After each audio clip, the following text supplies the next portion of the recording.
You took it all?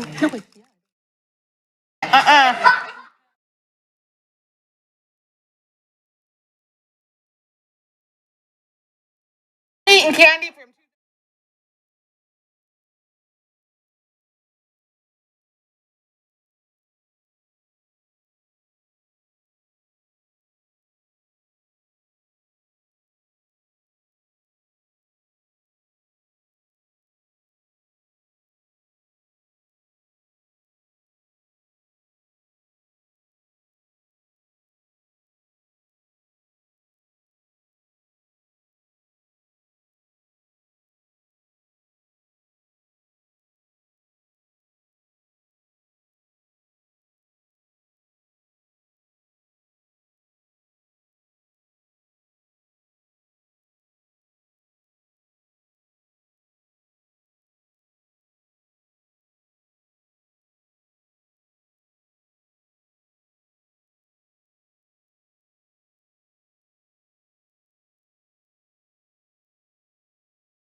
Oh, that was the one they used Friday?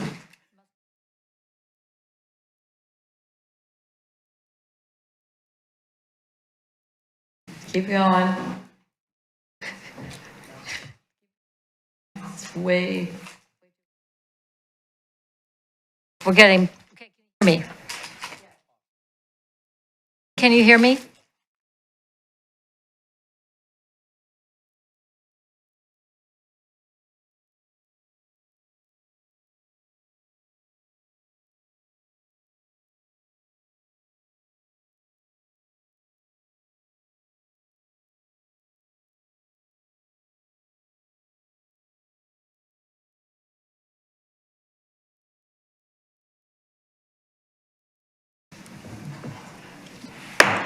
Good evening. I would like to call to order the Keizer City Council in regular session. It is Monday, October 2nd, and ask our city recorder to please call roll. Councillor Reed? here. Councillor Hessman? Here. Councillor Kohler? Here. Mayor Clark? Here Councillor Starr?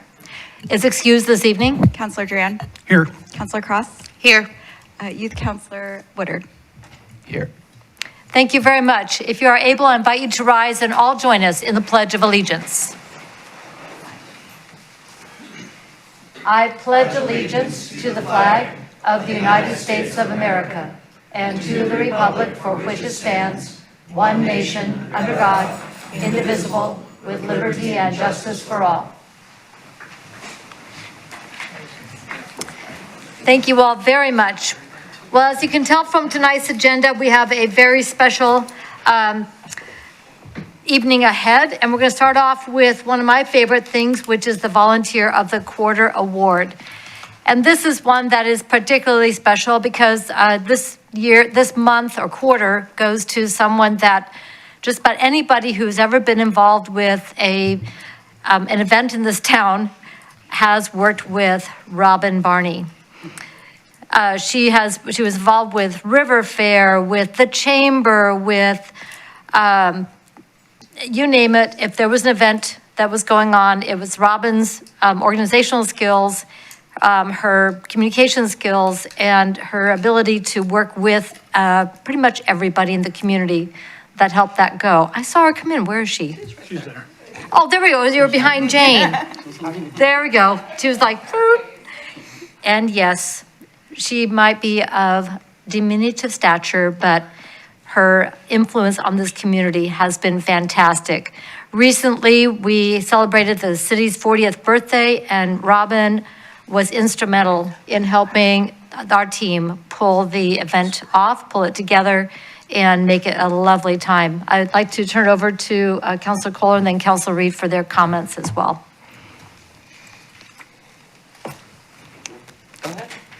Thank you, Madam Mayor and Councilor Reed.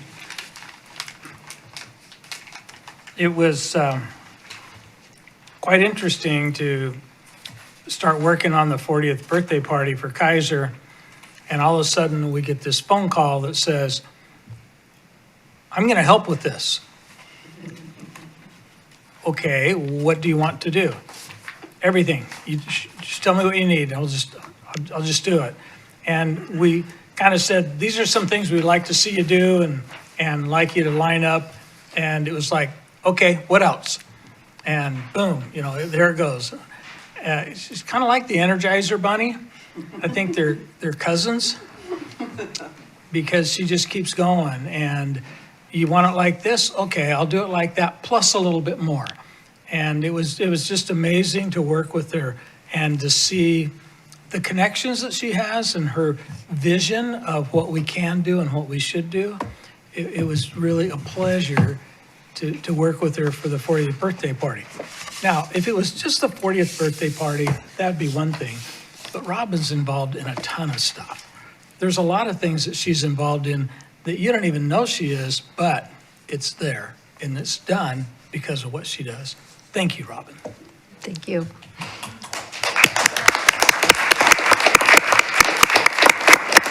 Councilor Reed. Thank you, Madam Mayor. So I got the assignment with Councilor Kohler to plan the 40th birthday party. I don't even like going to parties, so planning the parties are way outside my wheelhouse. So Councilor Kohler had, the history of all of that, and he had a lot of great ideas. And we met with Lyndon Zeitz, who also was very heavily involved in the 25th year. Is it the 20th? Anyway, the other birthday party that we had before. And Robin was just there from the very beginning to show us how it was done. And I've worked with Robin on the Keizer Heritage Foundation for many years, and she's big into planning that party. In fact, I think you had that party just a couple of weeks after the 40th birthday party. So she knows how to do these things, and she does them very well. And 40th birthday party was a blast for everybody who came. We had activities for everybody, and it was definitely a group effort, but without Robin, all the pieces would not have come together as efficiently as they did. So a huge thank you, and we love you. Thank you. All right. Thank you, Robin. We're going to come in and make this presentation. Robin Barney, everybody.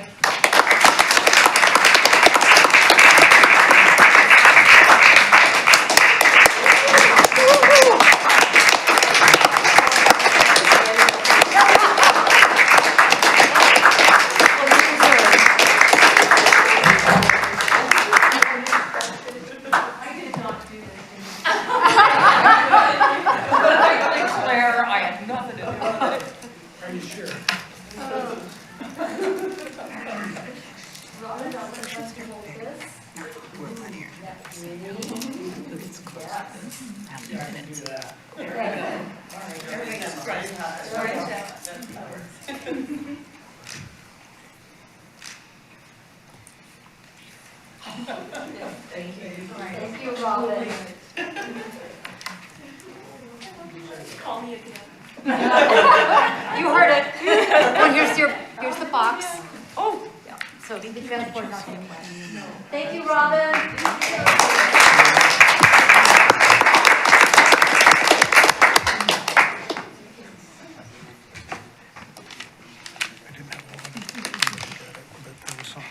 And volunteers like Robin, they never expect to be recognized or awarded in any way. They just do it and keep on showing up.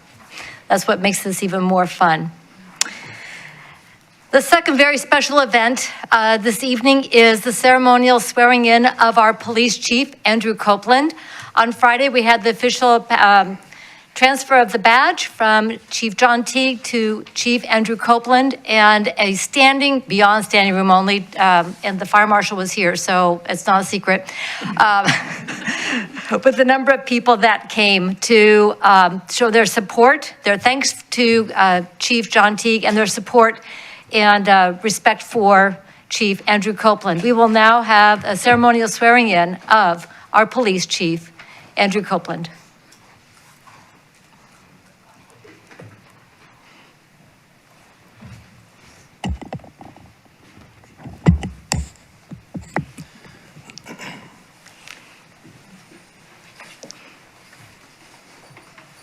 Make sure you're in position. You ready? Raise your right hand and repeat after me. I, Andrew Copeland, I, Andrew Copeland, do solemnly swear do solemnly swear that I will support that I will support the Constitution of the United States of America, the Constitution of the United States of America, the Constitution and laws of the State of Oregon, the Constitution and laws of the State of Oregon, the laws and ordinances of the City of Keizer, the laws and ordinances of the City of Keizer, and the rules and regulations of the Keizer Police Department, and the rules and the regulations of the Keizer Police Department, and that I will faithfully and impartially and that I will faithfully and impartially discharge the duties discharge the duties of the office to which I've been appointed of the office to which I've been appointed in and for the City of Keizer in and for the City of Keizer to the best of my ability. to the best of my ability. Congratulations. Thank you.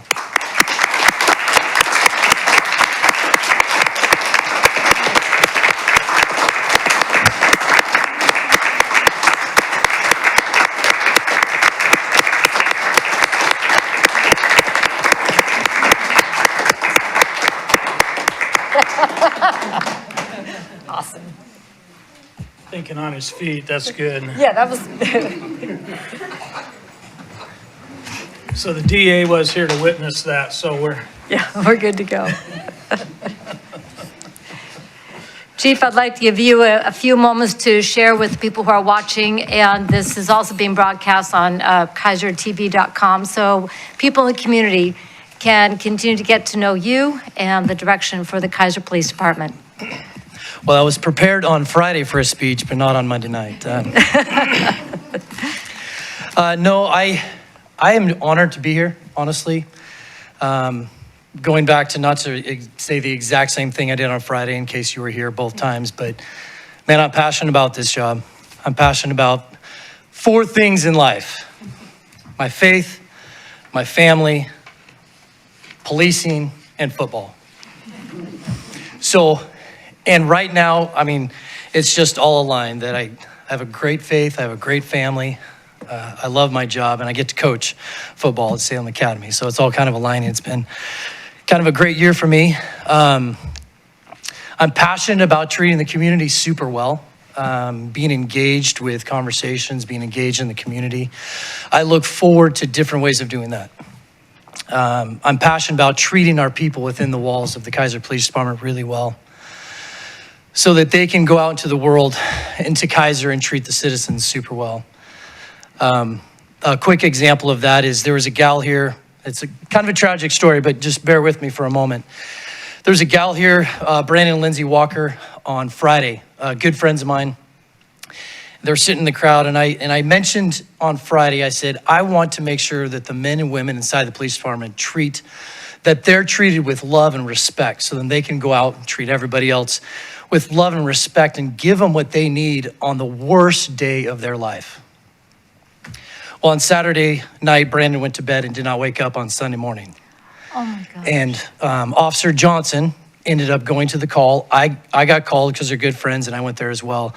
And about an hour and a half, 2 hours into this tragic incident, Lindsay Walker, the wife, told me, you know, what you said on Friday about your officers needing to treat the community with love and respect on their worst day of their life is absolutely true, because Officer Johnson is phenomenal. And I think that's the story we want to hear from the community, is on your worst day, when we show up, we treat you with love and respect, and we treat you fair, and we have transparency. And I think that's what I'm going to preach inside the walls. I've been preaching it forever, but I just want the community to feel like we are here for you. We are here for the community. We're here for anybody who needs us, and we will treat you fair and with respect. And when we fail, we'll apologize. When we don't do the right thing, we will apologize and we'll make it up to you. Try to. Anyways, I love this city. I mentioned it on Friday as well. We have a great DA in Paige. She's awesome. Nick Hunter, we have a great sheriff in this county. Trevor Womack. There's a lot of other police chiefs that I can talk to, but those three I really feel like are going to move this county in the right direction, and just do some really phenomenal things with community engagement and just advancing law enforcement and making it to be the most professional we can be in the basically the United States. I think we do a really good job here on the West Coast. So anyways, thank you very much. Oh, and we also have a great city council and a great mayor. I mentioned that too. And listen, and we have a great assistant city manager. And I said Adam was amazing, Mr. Brown, and he's not here, so he's gonna have to watch this back. But I just feel loved and supported by everybody around, and the department heads and executive leadership team it's gonna be a joy to work here. It's gonna have its challenges, but I think together we can face anything. So thank you, appreciate it. Thank you so much.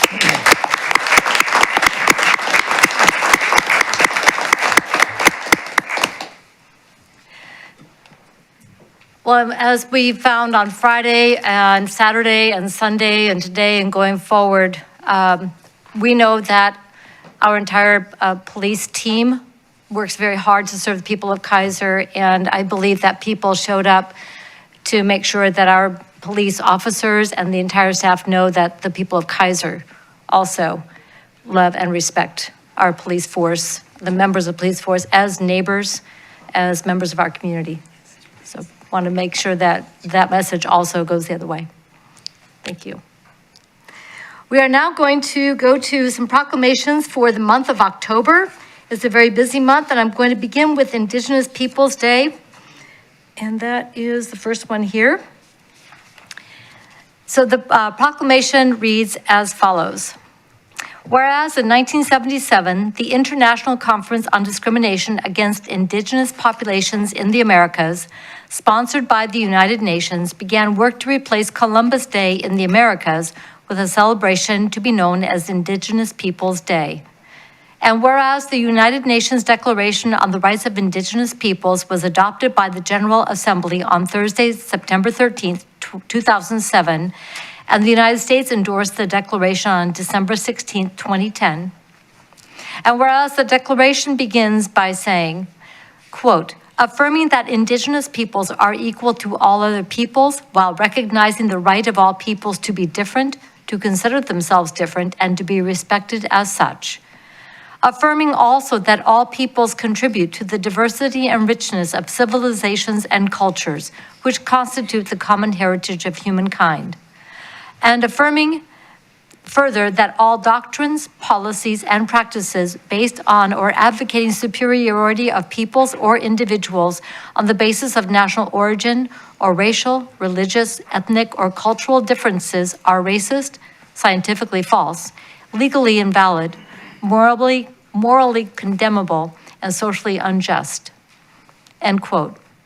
And whereas in August 1953, the 83rd Congress approved House Concurrent Resolution 108, which directed the government, quote, as rapidly as possible to make the Indians within the territorial limits of the United States subject to the same laws and entitled to the same privileges and responsibilities as are applicable to the other citizens of the United States, and to end their status as wards of the United States, and to grant them all the rights and prerogatives pertaining to American citizenship, end quote. And whereas House Concurrent Resolution 108 was in reality termination, designed to strip tribal nations of the United States of their identity, force assimilation into mainstream American culture, and denied self-determination enshrined in the 374 United States Indian treaties established between 1778 and 1872. And whereas in 1977, the first restoration of Oregon tribes was achieved by the Siletz tribe and has been completed for 9 tribes or tribal confederations which have been committed to rebuilding their nations and controlling their own destiny. And whereas the people of the city of Keizer recognize and acknowledge that the city is built upon the homelands of the peoples of the Confederated Tribes of Siletz Indians and the Confederated Tribes of Grand Ronde, and further recognize and acknowledge the many contributions made to our community through their knowledge, labor, spirituality, technology, science, philosophy, arts, and culture. Now therefore I, Kathy Clark, Mayor of the City of Keizer, together with the Keizer City Council assembled in regular session, do hereby proclaim October 9th, 2023 as Indigenous Peoples' Day, and further proclaim that City of Keizer shall continue its efforts to promote the prosperity, dignity, respect, and well-being of the Indigenous persons in our community. And this proclamation is on display, and copies of it will be provided to the leadership of the Confederated Tribes of Grand Ronde and the Confederated Tribes of Siletz Indians. They were invited here this evening, but they had scheduled conflicts and not able to attend. But it's a pleasure to issue this proclamation. Pause. Okay. Second up, we have a very important proclamation for the Domestic Violence Awareness Month, and it is truly a pleasure to bring up 2 of my favorite people who do tremendous work in our community. Jane Downing, who's a hero in my book, with the Center of Hope and Safety, the executive director, and our DA, Paige Clarkson. I'd like you to talk to us about Domestic Violence Awareness Month, what we do here in Marion County, and then I will issue the proclamation today. Thank you so much for being here. Thank you, Mayor. Everyone can hear me, okay? Yes. Mayor, members of the council, distinguished other guests. I am Paige Clarkson, and I have the privilege of serving as Marion County's district attorney.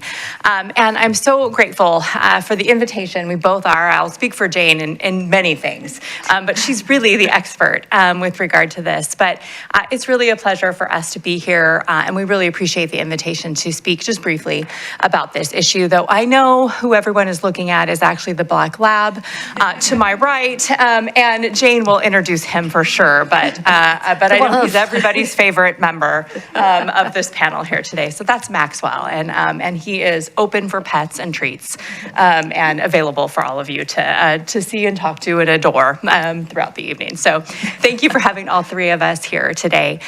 Just briefly, before you read the proclamation, Mayor, I just wanted to say how important this work is, and that October is traditionally Domestic Violence Awareness Month, and it is something that I will say Jane and I are aware of every single day of every single month of every single year as we work together side by side in our chosen careers. Last year, in 2022, my office alone filed over 700 domestic violence cases. That should be a large number and a shocking number to all of you. And while that number is large, what it does not represent is for every single one of those, there are many, many that choose not to call us, that choose not to call the police on their worst day, that choose not to report, who believe they have no options, who do not feel safe in their own homes, who are, because of their abuser, isolated from family and friends, who, because of the things their abuser tells them, believes that they are not good enough, they are not strong enough, and they are not worthy of something better, that they are not worthy of being treated with respect, and that they are not worthy of lives free of violence and threats. And Jane and I both know that is why something like this proclamation and Domestic Violence Awareness Month is so important, because it may seem a little ceremonial, and it may seem like we're reading something that's just going to go on the wall and everyone's going to forget about it in November. But I'm here to tell you that as ceremonial as that feels, it matters. It matters that we talk about this. It matters that we bring awareness. It matters to everybody who feels like they don't have the strength or the will or the economics or the friends or the family or the support of a community to pick up the phone and call for help, whether that's official through law enforcement means or whether it's less official through the amazing services that Jane Downing, Executive Director of the Center for Hope and Safety, can provide. She serves far more people than my office sees every year, and the work that her and her folks do is amazing.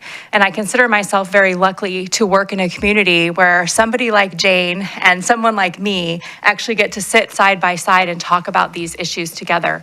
That isn't the way it works in every community, and we are very lucky to be served by Jane and the amazing people that work with her and help folks that don't feel like they can pick up that phone and call somebody like Chief Copeland or like myself. And so thank you for being willing to have us here today and to listen to this. And thank you for being willing to read this proclamation and bring this kind of attention to this really important issue. And with that, I'm going to turn it over to the expert and the adorable member of our community that she brought with her and let her finish. Thank you. Thank you. Good evening, Mayor, City Councilors, members of the public. I'm Jane Downing. I'm the Executive Director of the Center for Hope and Safety, and to my right is Maxwell. And Maxwell is our service animal at the Center for Hope and Safety. So every day he is greeting survivors, working with them, supporting our staff. And he is just an incredible advocate. And I'm actually going to read you a story tonight about Maxwell.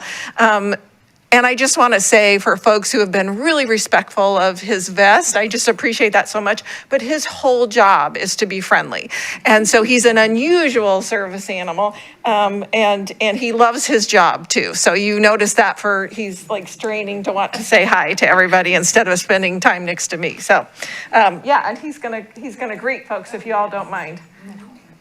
Okay, I'll actually let you have him for a moment. So thank you for this opportunity. Paige is exactly right in everything that she said. It is an unusual thing to have the domestic violence service provider and the district attorney's office and victim assistance all work very closely together. And we have enjoyed an incredible relationship. We're very lucky in this community. And also, I love that our police chief has been serving on the domestic violence response team for many years now, and so has that awareness also. So that's a thrilling thing for me. Just so you have some idea, last year, the Center for Hope and Safety received over 36,000 contacts. That's not 36,000 different people, but that is individuals coming to us more than once. We estimate between 4,000 and 7,000 people are served by our program every year, and we provide a 24-hour bilingual crisis line, shelter services, support groups, walk-in services at our downtown office. Many of you have probably seen the construction going on. We are building permanent, low-income, fully accessible housing at Hope Plaza, which is right next to our office. And then many of you may know we were awarded a motel through Project Turnkey. And since that motel opened, we have provided more than 18,000 nights of shelter. It's just incredible what we've been able to do, and we're going to start soon in remodeling that so we can serve even more people and serve them better. I want to tell you two things tonight that are different than what you've heard before. One is, about 4 years ago, we started a housing program through the Continuum of Care. And I know the mayor is very familiar with that process, but we receive funding to be able to help with fees and deposits and even some rent for individuals to help them get back on their feet. And I want to give you some statistics. So since January 1st of this year, we've served 164 individuals, 58 adults and 106 children in that program. And of those, 82 individuals have moved on from that program, and we have a 96% rate of access to positive destinations, so permanent housing, 96%, which is just incredible. Yeah. Our housing team is so amazing, and that's what they work for, is to get folks into permanent housing. So our shelter does not have a time limit. We work with each family individually. So some stay with us a short amount of time, others a little longer. So we don't have to have them going from shelter to shelter. They can work with us, we work with them, and they get into that permanent housing. So that's one thing I want to tell you tonight. And the other thing is I just want to read you a little something that an advocate wrote about Maxwell, because, Maxwell is the star tonight. So this is from one of our staff. Just wanted to let you know that a family I worked with visited with Maxwell today, and they were over the moon happy. The situation that they came in about was intense and involves a child with a mom devastated and in crisis about what happened. I set them up in a meeting room so they didn't have to be a part of the conversation and could enjoy some safe play, snacks, and a reprieve. Maxwell visited with them, and he was so wonderful and such a good advocate. They were all smiling and happy and giggling. Children and mom gave him many hugs. Mom said it was the first time her daughter had smiled in a while. She said she was worried that her daughter would never smile again. When they came in, they all looked defeated, and after visiting with Maxwell, they were in a much, much better space. So thank you to Maxwell for everything he did. He's magical. P.S. The children said they wanted to take Maxwell home because they love him. So just wanted to share that with you all tonight. And I've heard that tonight. People want to take him home. But he comes home with me, and I would miss him very much. And he has to show up to work. Absolutely. Thank you so much. Yes, very excited about Hope Plaza, the turnkey project, which was one of there were other turnkey hotels that are serving people experiencing homelessness and have specific services on site. They're designed for specific groups of people. And I think the recognizing the trauma-informed care specific to different groups of people is so important. It's something you do extremely well, you and your entire team. Thank you. It is now my pleasure to read tonight's proclamation. Whereas the people of Keizer believe that all people shall be treated with dignity and respect, and whereas domestic violence and abuse have no place in our community, and whereas active community support for domestic violence awareness and prevention and victim support services saves lives and creates places and a culture of safety and hope for survivors, and whereas Marion County, through the District Attorney's Office, Sheriff's Office, Public Health Department, and the Domestic Violence Council provides significant resources for prosecution, prevention education, and victim support services. And whereas our commitment to domestic violence awareness and prevention includes Keizer Police Department training and regional law enforcement coordination, and extends to community support for and volunteerism with partners such as Safety Compass, Center for Hope and Safety, and Liberty House Children's Advocacy Center. And whereas we know we each can make a difference by speaking up, raising awareness, reaching out to help victims and survivors, and taking action to prevent domestic violence. Now, therefore, I, Kathy Clark, Mayor of the City of Keizer, together with the Keizer City Council assembled in regular session, do hereby proclaim the month of October 2023 as Domestic Violence Awareness Month, and further commit ourselves to take action to end domestic violence in our community. Thank you very much.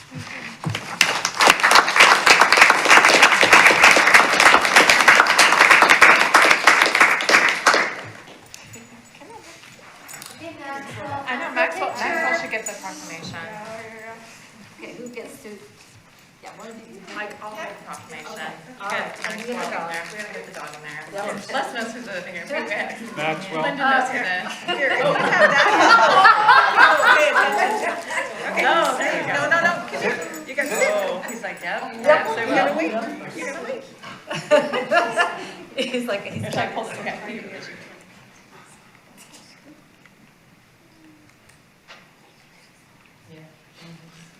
Hold on. You're gonna wait.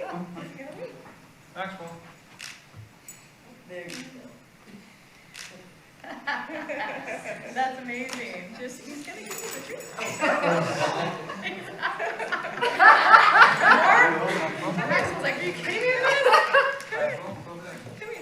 was like, what was in your hand?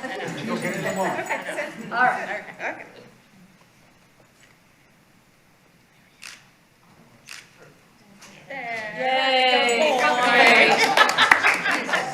Thank you.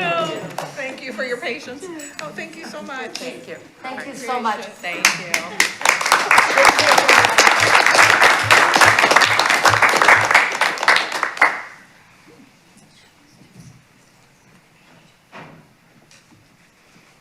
Can't wait for the ribbon cutting at Hope Plaza.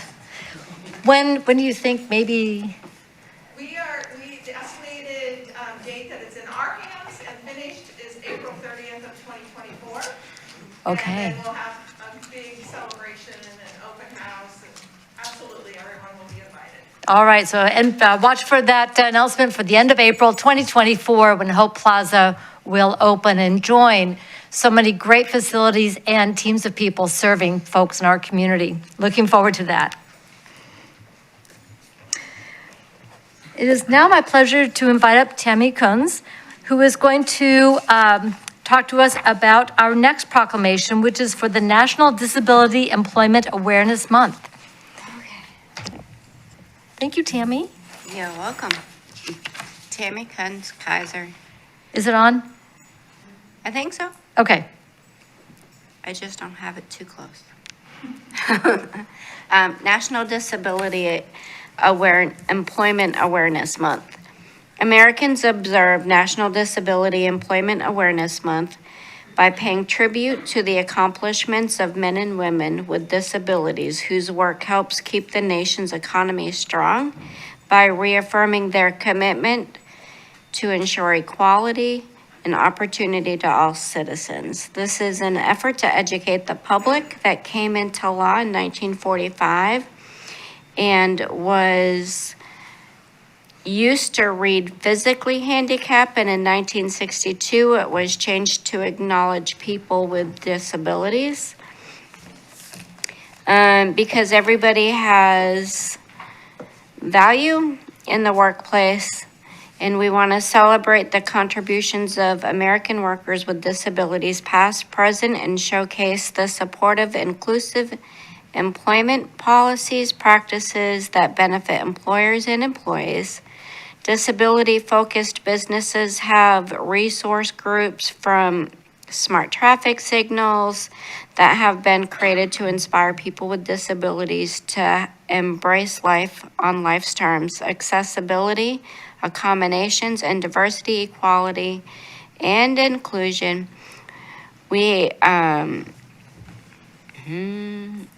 And talented value workers of the group. They work very hard to keep and maintain and develop new ways to improve businesses, including our own city of Keizer. Thank you. Thank you very much, Tammy, and thank you for the work you are doing in our community. Yes, absolutely.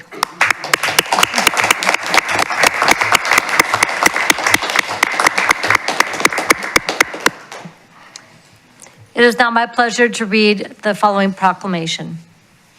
Whereas October 2023 marks the 78th anniversary of National Disability Employment Awareness Month, and whereas the purpose of National Disability Employment Awareness Month is to educate about disability employment issues and celebrate the significant and wide-ranging contributions of America's workers with disabilities. And whereas in 1945, Congress enacted a law declaring the first week in October each year as National Employ the Physically Handicapped Week. And whereas in 1962, the word physically was removed to acknowledge that not all disabilities are physical or visible, and to be more inclusive of the employment needs and contributions of people with disabilities. And whereas Congress passed the Rehabilitation Act of 1973, and in 1988, Congress further expanded efforts to engage and equip employers to hire persons with disabilities by declaring October as National Disability Employment Awareness Month. And whereas the 2023 theme is Advancing Access and Equity, to encourage workplaces to be welcoming of the talents of people with disabilities through active efforts in recruitment, hiring, retention, and advancement. And whereas employment of persons with disabilities is a critical part of efforts to achieve full opportunity, participation, economic self-sufficiency, and independent living for people with disabilities. And whereas the City of Keizer is committed to building an inclusive community and strong economy that increases access and opportunities for all our residents. Now, therefore, I, Kathy Clark, Mayor of the City of Keizer, together with the Keizer City Council assembled in regular session, do hereby proclaim October 2023 as National Disability Employment Awareness Month and call upon employers, schools, and community organizations to work together to promote and expand employment of people with disabilities. Tammy, would you accept this on behalf of people with different abilities in our community?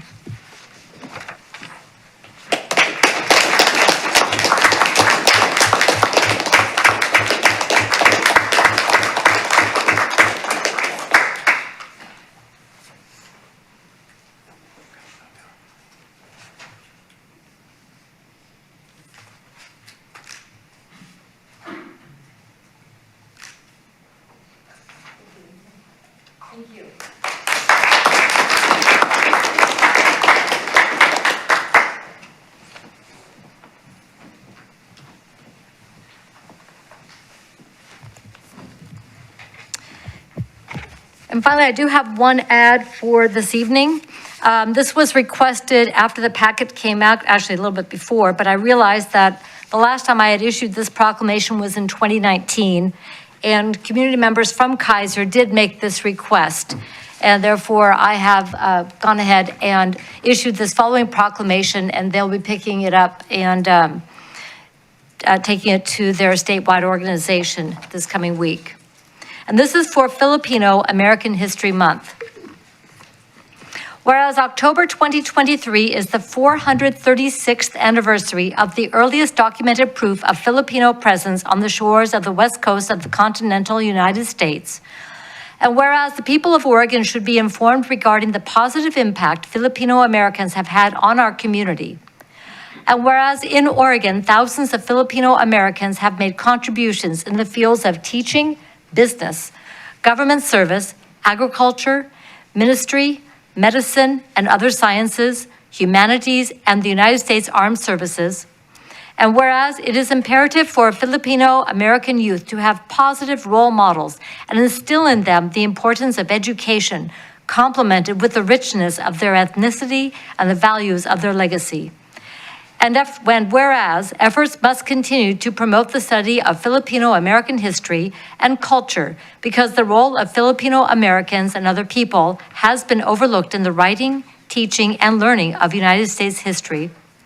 And whereas this anniversary is a significant time to study the advancement of Filipino Americans, a time of celebration, remembrance, reflection, and motivation, a relevant time for all our residents to learn and appreciate more about Filipino Americans and their historic contributions to our nation and Oregon. Now, therefore, I, Kathy Clark, Mayor of the City of Keizer, together with the Keizer City Council assembled in regular session, do hereby proclaim October 2023 as Filipino American History Month. And I will be issuing that.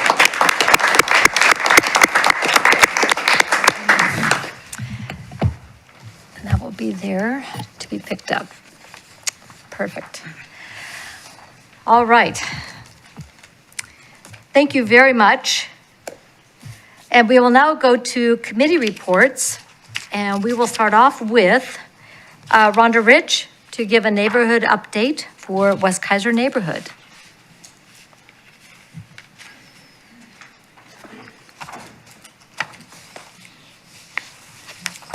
Hi, Rhonda. Good evening, Mayor Clark, council, and staff. My name is Rhonda Rich, and I'm here as president of the West Keizer Neighborhood Association. I'd like to give a short report. As you probably all know, we have a speed table on Cummings Avenue now, that was finished on September 9th. And I reached out to the principal of Cummings School, Principal Kronsner, asking him kind of, how's it going? What are they thinking? I'm just going to read his email to me. It's short. He said, "Hi, Rhonda, it's been a great help. We still see speeders throughout the day, but I think as they learn, they will be forced to slow down. Even in a truck, going 25 miles an hour is quite jarring, so I can tell it is retraining people to slow down. The curbs have made people make more purposeful driving decisions when turning left and right on Delight, heading west. I think overall it is a great improvement, and we are so grateful for the Wickton, the City of Keizer's support with this. Thank you so much for all your hard work and advocacy. Sincerely, Mr. Kronsner." So that was good news to hear. And it is a significant speed bump. I think everybody slows down. They only go over it fast once.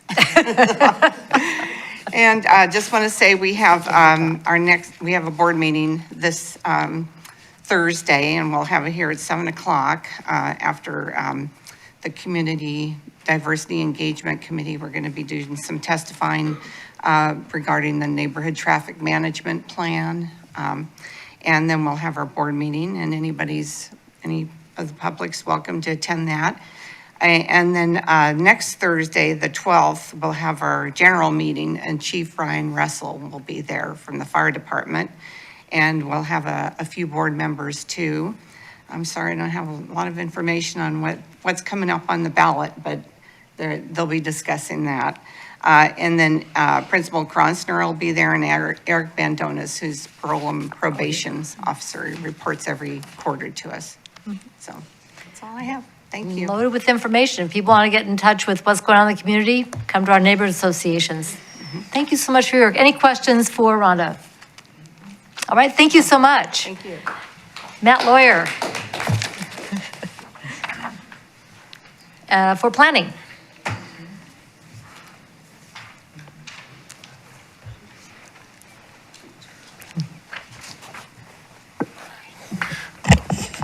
Good evening, Madam Mayor and Council. For the record, Matt Lawyer, Keizer resident and Planning Commission Chair. We met on kind of an off-calendar time on September 20th. Started off the evening by having a wonderful presentation by our city attorney on all of the rules and regulations surrounding ex parte communication and quasi-judicial processes and the legislative amendment processes, and just one of those things that I'm probably one of 11 people in the world that actually enjoy it. But thank you to Shannon for doing that. None of the commissioners that I have had been through the formal in-person training. But thanks to the work being done by this council, they've been able to see it online. But it is so much more fun to see Shannon talk about something that he's very passionate about, and he does such an incredible job. And so I just want to say thank you for doing that. It really actually is a lot of fun. I also want to take a minute to thank Shane and Dina.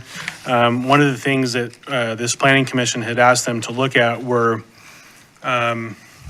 what things can we do outside of just the legislative process? And for those that may not be familiar with the term, for the most part, what the planning commission has done in my tenure has been only legislative work, meaning we are responding to state law, we are responding to external pressures. So for example, if a particular section of code doesn't necessarily fit for a developer coming in, we've taken a look at that. We've done some sign work, and still remains one of the most interesting things, and I bring it up often.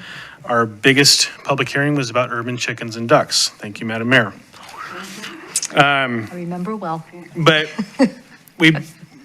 Shane and Dina and Shannon have been amazing at giving us opportunities to do great work. And again, as I mentioned, most of it, if not all of it, has been largely in response to things that frankly we have no control over through the legislature, basically having the state dictate to the city of Keizer that local control is no longer a thing.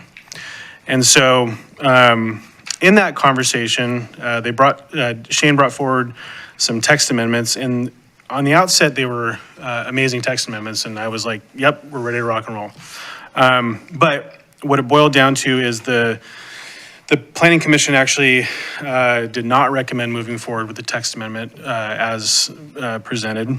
And I want to formally apologize to Shane. It was a tremendous amount of work on their part, and I feel like I wasted his time and I wasted Dina's time because it was one of those things that I kind of lost my eye on the ball, and I think I should have been a little bit more focused. But some things were raised, particularly around. You'll talk about it tonight. I'm losing probably one of my more seasoned planning commissioners tonight.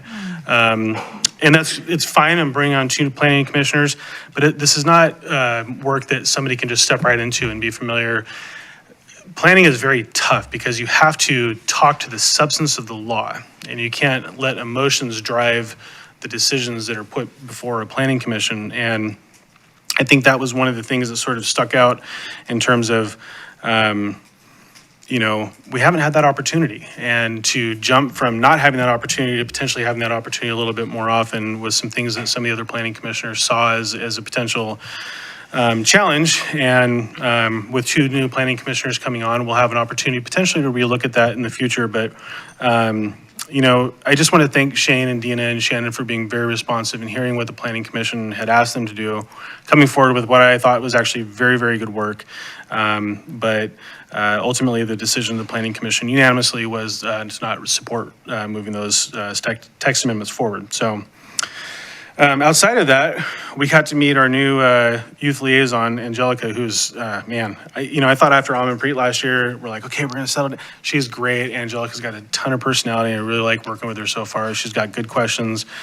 Put her on the spot. I mean, for a young person to come in and have their first planning commission meeting be an introduction of planning law by the city attorney, she didn't run, so that bodes well for her, or we're not sure yet. But it was a really, really good meeting, and again, I just cannot emphasize how much I appreciate the work being done by Shane and Dina and Shannon, and again, the planning commissioners for taking the time and really diving into it and coming out with a recommendation. But that's all I've got for now. Thank you very much. I appreciate the work of the Planning Commission and how detailed it really is. And there's plenty more coming, especially as we sort through what the legislature just did. And we've continued to have meetings that we're in about what the legislature might do. So stay tuned. There's plenty more coming. But thank you so much. Any questions for Mr. Lawyer? All right. You're off the hook. Thank you. Anybody else for a committee report this evening? Okay. We're going to go to... Sorry, Madam Mayor, quick housekeeping note. There was supposed to be a liaison from Traffic Safety Bike Ped coming today, but unfortunately they were unable to make it. Okay, so you'll give the update at the end of the meeting, during your committee updates? Yes. Okay, perfect. We now have the recommendation from the Volunteer Coordinating Committee for recommendations for appointment to the Budget Committee and the Planning Commission, and this goes to Mr. Wood. Madam Mayor, City Council, the Volunteer Coordinating Committee met on September 14th to review and interview applicants for openings on the Budget Committee and the Planning Committee. The Volunteer Coordinating Committee recommended that Elaine Wilson, Jane Erb, and Lori Christopher take positions 3, 4, and 5, respectively, on the Keizer Budget Committee for terms expiring August 31st, 2026, and appoint Fernando Lopez and Rob Witters to positions 4 and 5, respectively, to the Keizer Planning Commission for the terms ending September 30, 2026.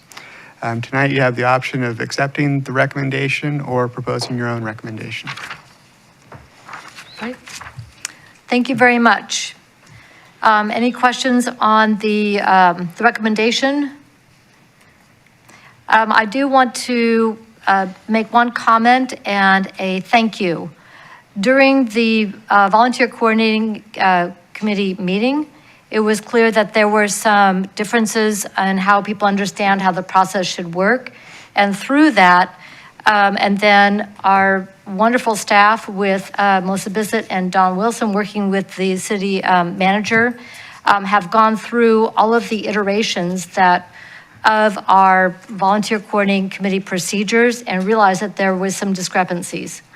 In addition, what was posted online was the 2017 version of the procedures, and what they were using was the 2022. So there have been some difficulties that were uncovered, and because of Dawn's and Melissa's great work, sitting down with Adam, we're going to have a meeting tomorrow to go over those and make sure that we talk them through and then send it back to the Volunteer Coordinating Committee to adopt or to consider adoption of updated procedures, so there's clarity. I want to thank everybody's patience. I understand that meeting went very long and it was difficult.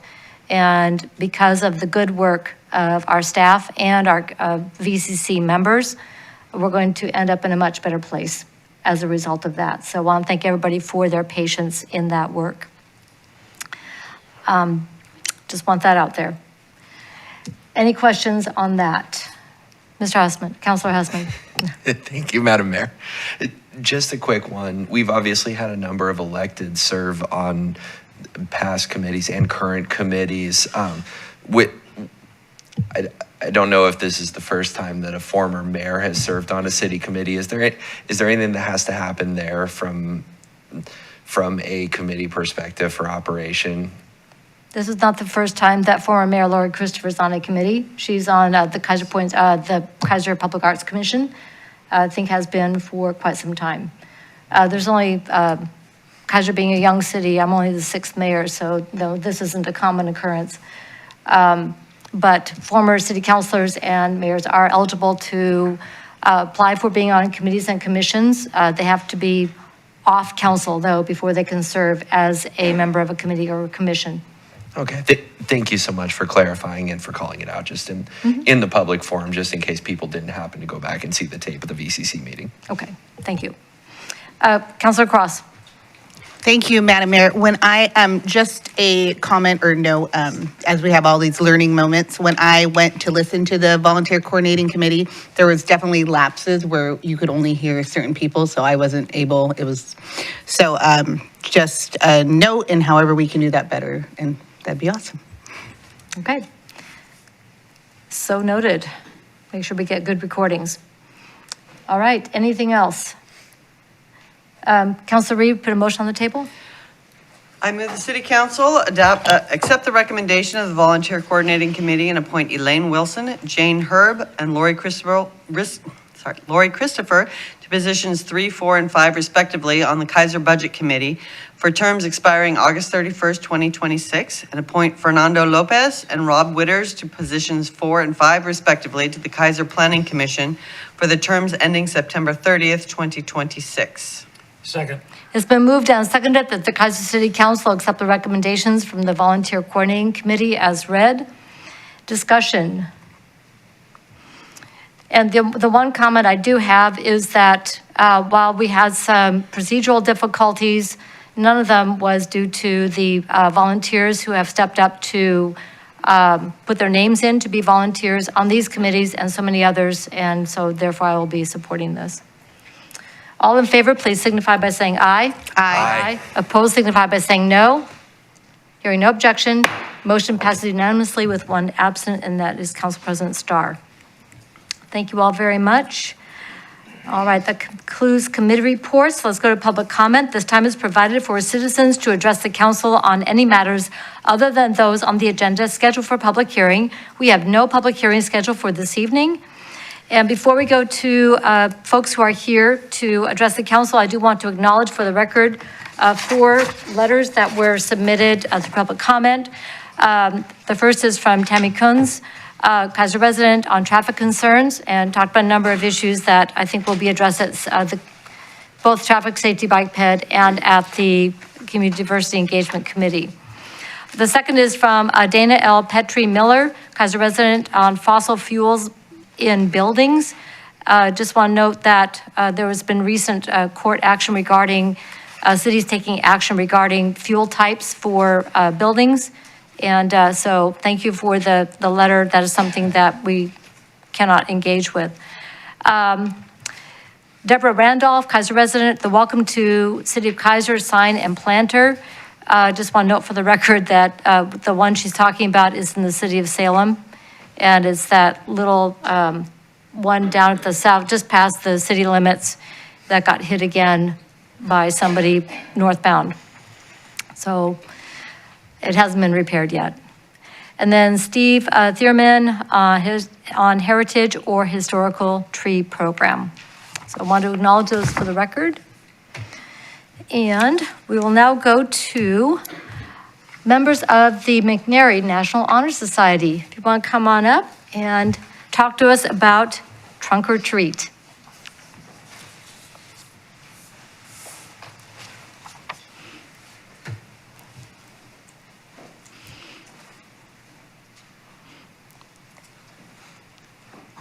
So if each of you would introduce yourselves and then turn it over to the person who would like to lead off.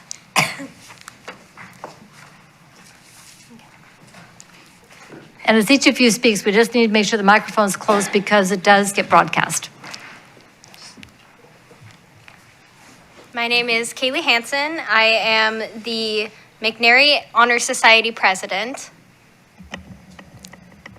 My name is Risa Ramirez, and I am the public relations officer. My name is Poet Podesuk, and I'm the historian. My name is Pawat Podesuk, and I'm the vice president. Welcome all. Good evening, Mayor Clark and City Council members. My name is Kaylee Hansen, and I am the McNary chapter president, along with other officers here. First of all, we would like to thank you for your investment into McNary High School and the overall dedication to the community of Keizer. We are here once again to ask you to be judges for our third annual Trunk or Treat. This will be happening on October 29th. It is a Sunday from 2 to 4 p.m. I have been a part of this since my sophomore year, the year it was started, and I've loved not only being able to connect with all the little kids that come through to get candy, but also see how it's improved over the years. We have loved all the feedback we have gotten, and we have loved the addition of judges so then we could have a friendly competition against cars. And we were just wondering if you guys would be willing to be our judges once again this year. Well, thank you so much, and thank you for the work that you and all of the people who decorate their vehicles and participate. I got a chance to be part of the team last year. It was so much fun.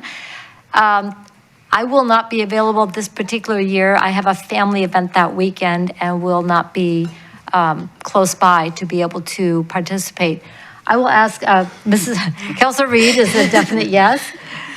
And I will ask, and Councilor Cross? Okay, so you've got two. And for the others to be able to check their calendars, and if you would leave your contact information with Ms. Bissett, she will be able to get to our availability to come down. And you are going to put it on social media so we can share it, right? Yes. Fantastic. So if people want to donate candy or have their cars be a part of it, how do they get a hold of you? So we do have a McNary Honor Society Instagram page, so you can follow that. There has already been a post uploaded, so you can fill out a Google form to enter your car, as well as we are taking donations for either money for candy or just candy itself. Okay. What's the handle? Sorry. What's the Instagram handle? Risa, this is your domain. Do you know what it is? I don't know what it is. I don't have my phone on me. I believe it's McNary NHS, all lower caps. Okay. Awesome. Yes. Yeah. McNary NHS, National Honor Society. Okay. Yes, Councilor Reed. Thank you, Madam Mayor. So candy donations go to the front office, right, if people want to take it in there? Yes. Okay, and they'll probably also take money, I Yes, imagine, yes. too. So if people want to donate, they can do it that way. Okay, thank you. Fantastic. Councilor Houseman. And may I add quickly, maybe send the link with that Google form as well to Ms. Bissett. That way we've covered all our bases. Just, there may be some community members that aren't on Instagram so much. Just want to keep those folks involved in the loop. Fantastic. And I really appreciate you all coming and the work that's going to go into this. This is not an easy thing to organize, but based on what I've seen in the previous events, they are so much fun and everybody has a great time because of the work behind the scenes to make it run so smoothly. Thank you all. We wish you all the best and a nice sunny afternoon. Thank you all. Thank you. Woo. That is community involvement. And to talk to us about Expo Negocios, which is going to be our first item under administrative action, want to invite up David Reinhold from Latino Business Alliance.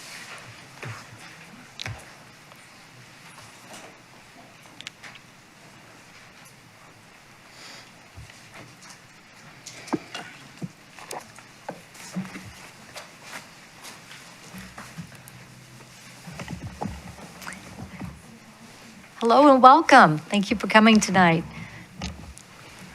Hi, Mayor. Is this on? It's on. Okay. Yep. Well, thank you, Mayor and City Council, for giving us the opportunity to speak to you today. My name is David Reinhold. I'm the board president of the Latino Business Alliance. And to my right is Angelina Martinez, who is the director of operations for the Latino Business Alliance. Today, we're going to talk to you about Expo Negocio. Expo Negocio has been around since 2010. It's an annual event that is designed to help new businesses, potential people thinking about business, or existing businesses to take classes. It's an all-day event. It will be in this building. It's open to the public. Even though it has a Latino name, it's for Latinos and non-Latinos both. It will have free food, and there's no expense to the public for the event. And there's a lot of costs. We're a nonprofit, and we are asking for some assistance with the payment for renting the space.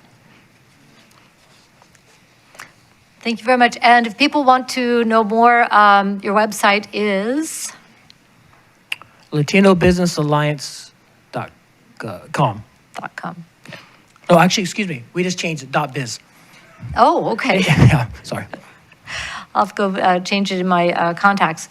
Thank you very much. And it's the last year when we had it here, it was very well attended and just a fantastic event all day for so many of our businesses. And it's really been a pleasure to welcome Expo Negocios here to Keizer. We're looking forward to taking this up shortly in our agenda.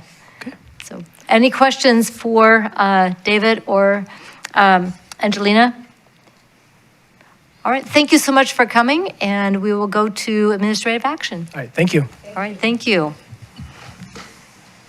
Just before I do that, is there anybody else here who want to address the council under public comment? Okay, let's go to then administrative action, item 8A, which is the Latino Business Alliance 2023 Expo Negocio, a community center fee waiver. Mr. Wood. Madam Mayor, City Council, the city has received a fee waiver request from the Latino Business Alliance for their expo. The expo is going to be November 9th, 2023. It'll be an all-day event taking up the entire Iris Ballroom. In addition, they'll have vendor booths in the lobby. It's a fairly large event, and they're going to be in the day before to start working on some of the setup. The total fees that they're requesting be waived is $2,500 of use fees and $1,500 in deposit, so a total of $4,000. You have the option, you can waive the use fee, you can waive the use and deposit fee, or you can decide not to waive anything. That is up to you. That's by resolution. You folks are the only ones allowed to waive fees for the city, for the community center. With that, I'm not going to add much more. I think the folks that came before me have a much better flavor for what the event is about. So with that, I'll turn it over to you. Thank you very much. Any questions on the event or the staff report? Councilor Cross. Thank you, Madam Mayor. Tim, so the last time we waived a fee was for Soaring Heights, and we kind of walked through the whole deposit because you recommended the deposit, but we were going to circle back around with what that new Civic Center contract looks like. That way we are super transparent, and all the nonprofits that are coming before us are kind of on an equal playing field. We haven't gotten there yet, right? We have not. Okay. But what we've done in the past is waived both, but what we hope to look for in the future is to get that deposit. Is that correct? That is After we correct. get everything redone. We don't necessarily need to wait to have everything redone. Well, I know we don't need to wait, but I mean, just for the matter of like, okay, here you go, new plan moving forward. So we're not just changing. That would be part of the new plan moving forward, yes. Okay, thank you. Thank you very much. Because we talked about last time that because it was not something that Soaring Heights had planned on, because it was a change in policy, we talked about going forward, we would do that. Would this be that time, or are we getting ready to roll that out and put it onto our website that the practice will be changing, or the recommended practice will be changing regarding the refundable security deposit? Somewhat up to you folks. You can make that decision if you wanted to roll forward that way now. We did make it public at the last council meeting. However, if you want to wait until we actually adopt the new resolution for the new fees, we can do that as well. So it's not yet published, so a prospective applicant or event applicant would not know that looking at our website yet, correct? Well, the only way they would be able to identify that is based off of past council actions. Right. We don't necessarily post anywhere that we waive deposits. But we might want to say something if we're going to make a change in policy going forward that we're not, it's like when we had the conversation about insurance, that is not waivable under any circumstances, things like that. So we might want to do something that is proactive and say this is not something that is generally waived. Councilor Reed. Thank you, Madam Mayor. I'm looking at the request letter, and it is just requesting the waiver of the rental fee in this sense. So this would not be catching anybody off guard if we did not waive the deposit. Okay. And it is a fully refundable deposit, and just leaves the city some option if we have need of that. Thank you for catching that. I hadn't caught that. So that this would be appropriate then, since that is the request of the, of Expo Negocio. Councilor Cross. Thank you, Madam Mayor. And I'm just more on the level of transparency. And again, we want to be proactive and reactive. And we, as in I think that we all believe this, we want to really build our relationships in the community, and that we are as transparent as possible. I would agree. So this is actually two separate issues. One would be what we're going to do now with the request, but I think we need to formalize what the policy is going forward. And I would look to you, Mr. Wood, to bring that back to us if you need something formal from us, or if this is a staff decision, then to let us know that that's been posted and that's going to be the policy going forward. And so what we get in the staff report is that that is not an option that's offered to us, because it is a policy to go ahead and to collect the refundable security deposit. We can do that. Okay, thank you. All right, any other questions or comments? Councilor Reed, want to put a motion on the table? I move the City Council approve a waiver of the Community Center use fee for the Latino Business Alliance 2023 Expo Negocio on November 9th, 2023. Second. It's been moved and seconded that the Keizer City Council approve, you're going for item A, right? Okay. A waiver of the Community Center use fee for the Latino Business Alliance 2023 Expo Negocio on November 9, 2023. Discussion. And so my point of clarification is we're talking the 2,500, correct? Okay, so the motion is for the 2,500. Do we need to put that in there as a friendly amendment or anything? No, that was, I just wanted to clarify that that's what I heard is what we meant. Okay, further, any discussion? All in favor signify by saying aye. Aye. Opposed signify by saying no. Hearing no objection, motion passes unanimously with one absent, Council President Starr. Thank you very much. We are looking forward to November 9th. Thank you.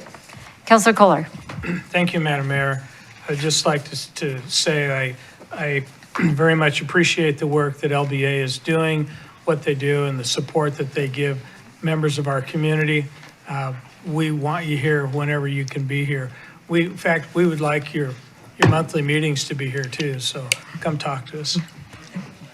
Thank you very much. And we've had at least one here of the monthly ones too. Yeah. We just want to do it all the time. Okay, that takes us to item 8B, which is an ordinance establishing Keizer Parks regulations, repealing ordinance number 2018-791, ordinance number 2022-846, and ordinance number 2023-857. And then a resolution establishing Keizer Parks use fees, repealing resolution R 2019-2978. And Councilor Duran, do I need to go to you first? No, we're good? Mr. Johnson. Yes, and Councilor Duran, you still need to declare a potential conflict of interest since this is the second meeting. So thank you, Madam Mayor, for reminding that. Okay, I want to declare a potential conflict of interest on this, since my son was the one that brought this up for us to look at. Okay, thank you very much. Thank you, Madam Mayor and Council. This matter came before Council on August 21st with regard to allowing what I've termed park vendors for small push cart or similar conveyances in parks.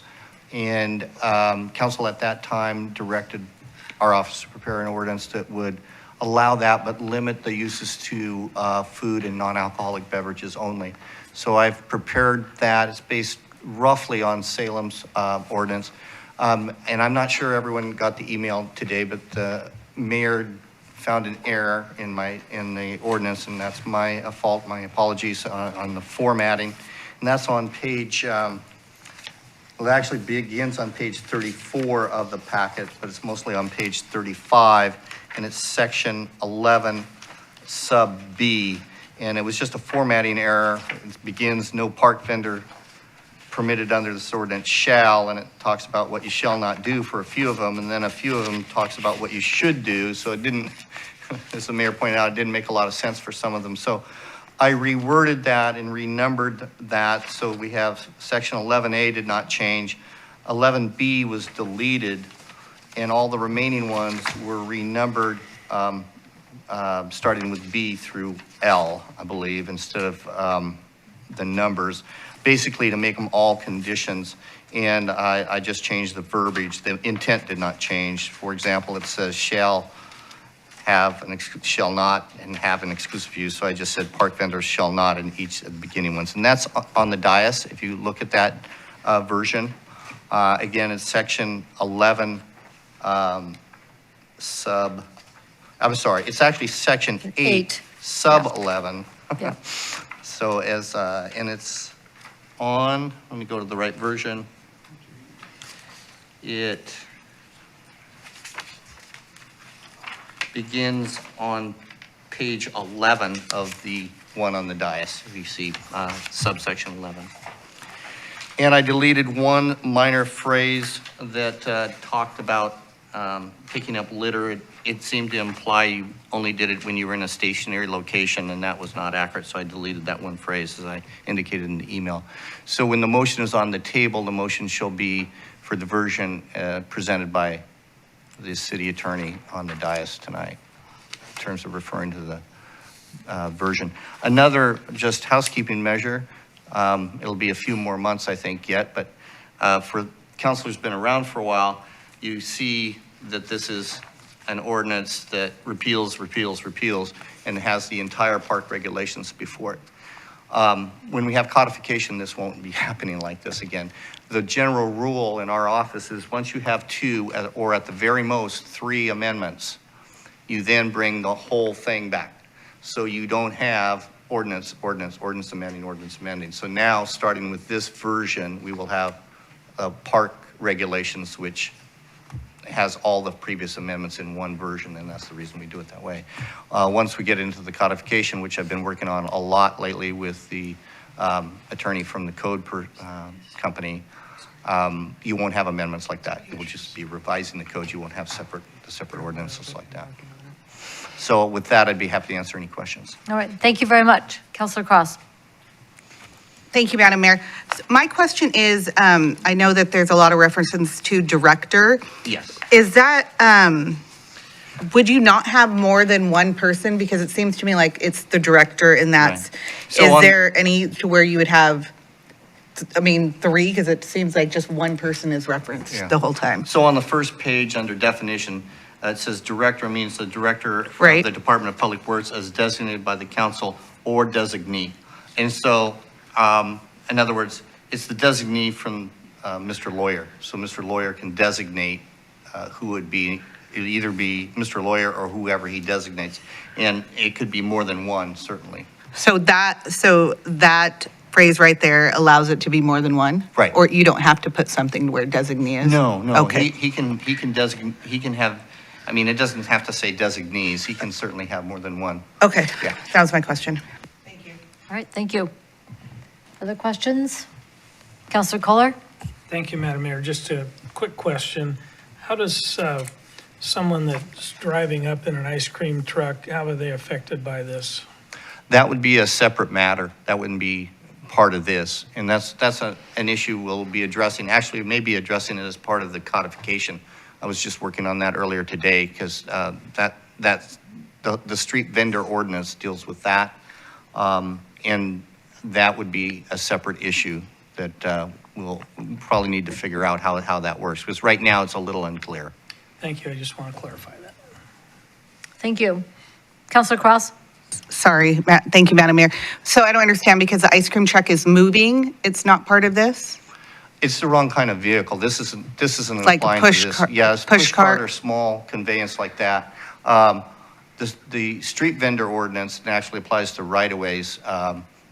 Has to do with, like the ice cream trucks or trucks like that are in the right-of-way. And right now, it's unclear exactly how that's, I mean, we don't have a permit system for that. That is one of the items that is on our list to maybe revisit. So right now with this, the push cart will have to, I think it was like $50 a month or whatever fees there are. Yeah. But the ice cream truck that just does circles is no money? Yeah, right now. Okay. Stay tuned on that one. Sorry. Yeah. Any other questions, comments? Just to be clear that this will not be just anywhere in these three parks. This will be designated time, manner, and place that will be open to, we'll have a process for a potential vendor to apply for that space for a particular time period to be able to be in that space. And they're not going to be bothering everybody at the park hawking wares, so to speak. Correct? Correct. Okay. So I want to go to the park. If I want to buy something, it's going to be on my terms. All right. Any other questions or comments? Counselor Reed? I move that the council adopt ordinance number 2023, establishing Keizer Park's regulations, repealing ordinance number 2018-791, ordinance number 2022-846, and ordinance number 2023-857 as updated by the city attorney with the version on the dais. Second. It's been moved and seconded that the Keizer City Council adopt a bill for an ordinance 2023 establishing Keizer Park's regulations, repealing ordinance number 2018-791, ordinance number 2022-846, and ordinance number 2023-857 as presented in the version on the dais by our city attorney. Discussion. Councilor Husband. Thank you, Madam Mayor. I would like to propose a friendly amendment, and Shannon, I'm going to need some assistance. It's pursuant to the violation section 27, I believe, in the updated dais. Okay. Or updated copy on the dais. Section 27. Right. Yeah. It's at the bottom of page 28 of Got the it. version on the dais. Thank you, Mr. Johnson. I'll definitely need your help finishing this one out. My proposed friendly amendment is on these Section 17 powered models violation fine, Section 18 golf fine, and Section 24 littering fine, to raise each of those to $200 from the existing $150. So does mover accept? No. Okay. So do you want to make that a motion? And if we get a second, then you can speak to your motion?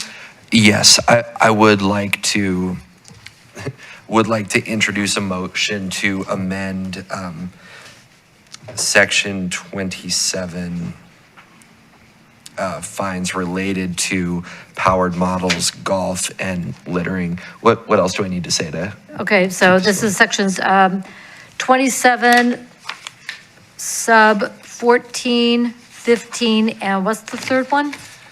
24. And 20, section 24. Okay, so section, 17, 18, 24. Sorry about that, okay, Madam Mayor. sorry, I'm reading the wrong lines. No, it's 17, okay. 18, and 24. So there's a motion, do I have a second?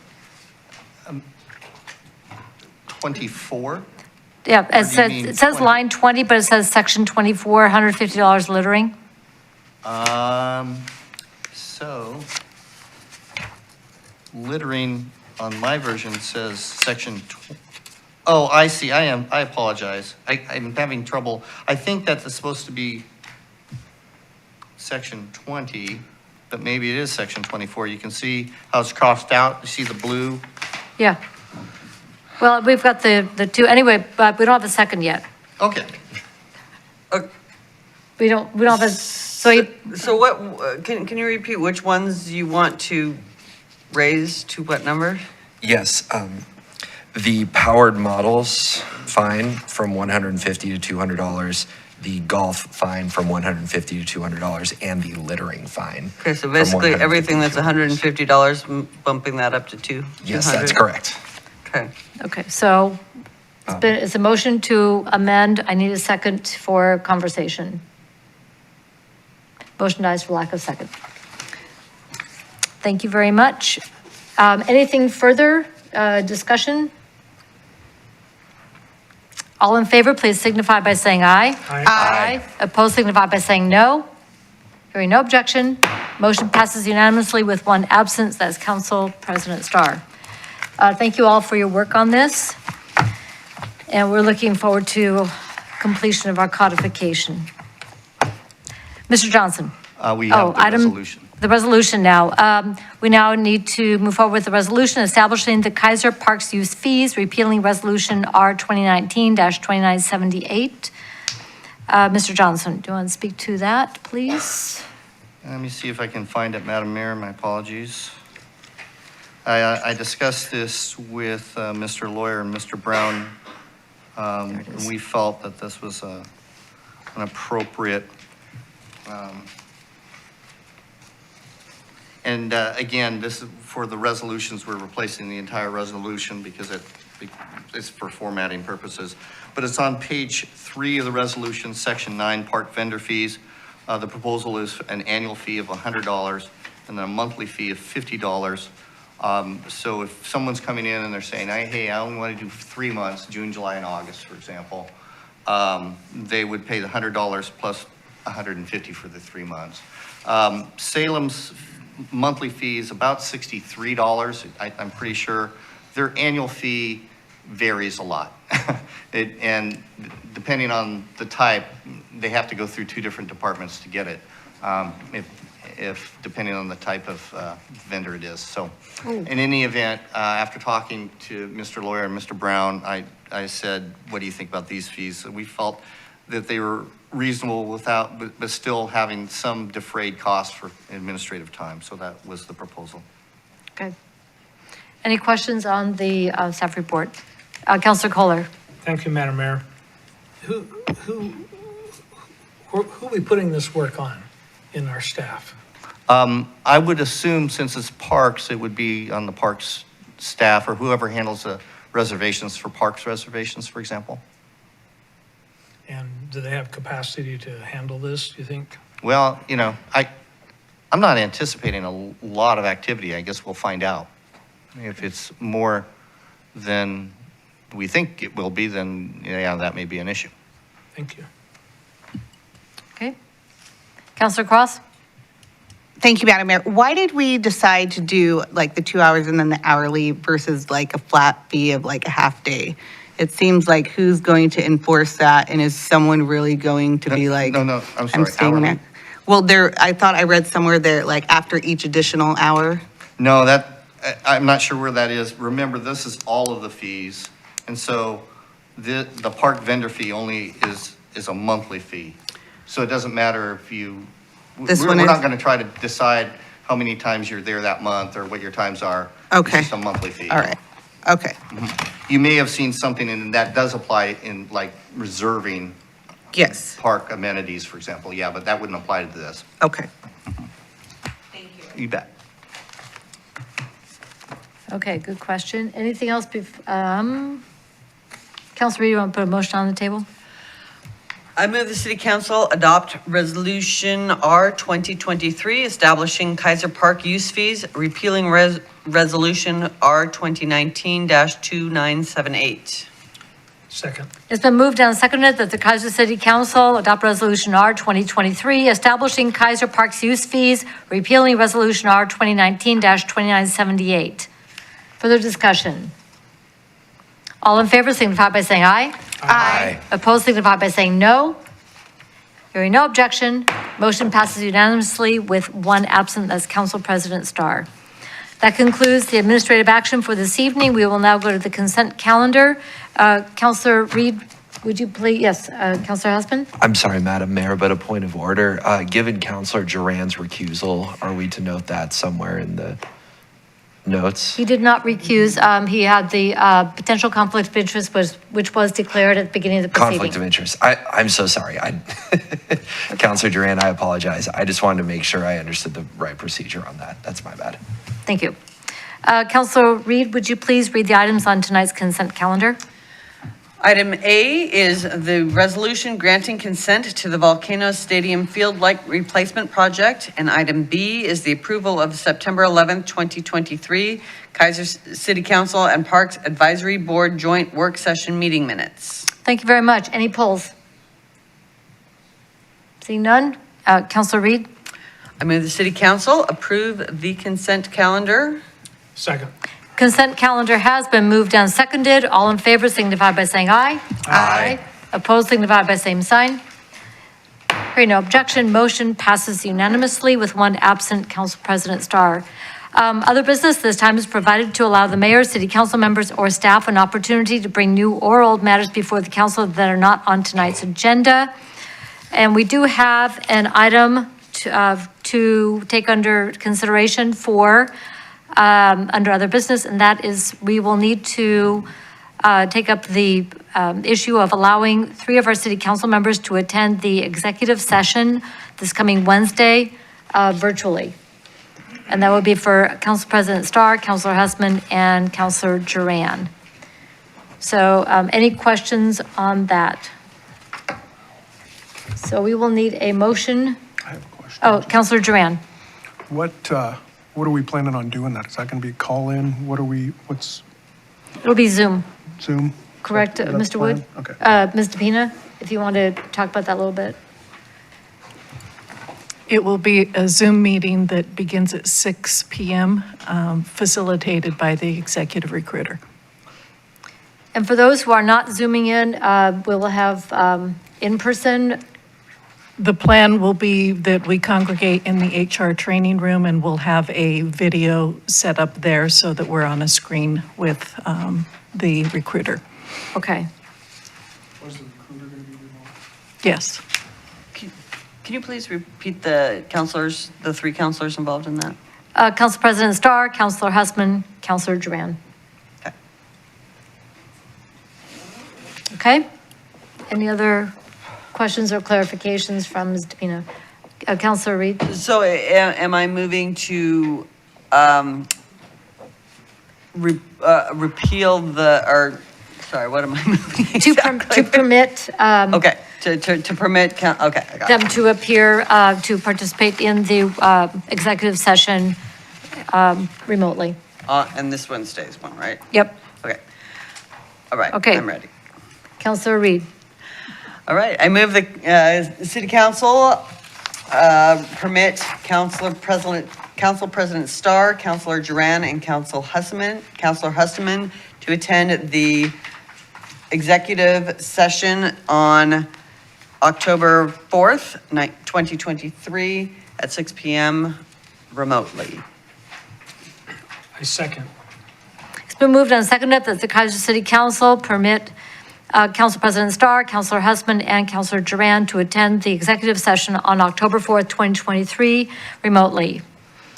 Any further discussion? All in favor signify by saying aye. Aye. Opposed signify by saying no. Hearing no objection, motion passes unanimously with one absent as Council President Starr. Thank you all very much. That's going to make life much easier on Wednesday. Besides, I'm not sure we could achieve quorum. Okay, Mr. Wood, does staff have any other business to bring to council this evening? Madam Mayor, no additional business tonight. Thank you. All right, thank you very much. Staff updates, and I'll start with Ms. DePina.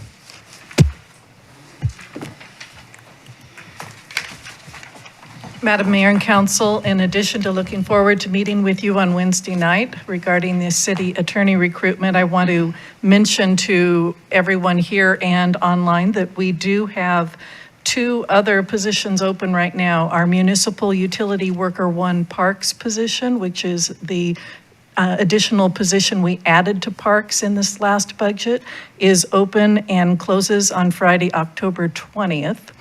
And we still have our event host temp position open until filled, and are encouraging anyone out there that might be interested in working mostly evenings and weekends in our community center to take a look at that opportunity.